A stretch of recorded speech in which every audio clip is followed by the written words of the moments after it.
Detailed explanation of Tyndall effect.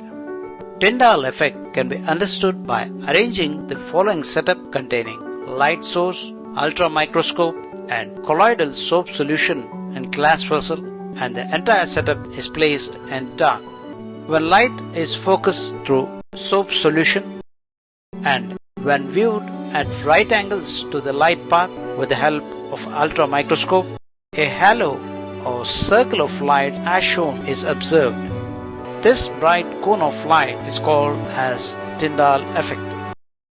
This effect takes place because the large-sized colloidal particles of soap absorbs light and then reflects light in different directions, which is referred as scattering of light.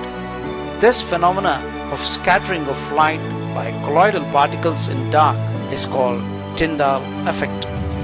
While in case of true solutions like salt solution containing small solute sodium chloride particles, the light rays do not interact with the solute particles, thus does not show the scattering of light.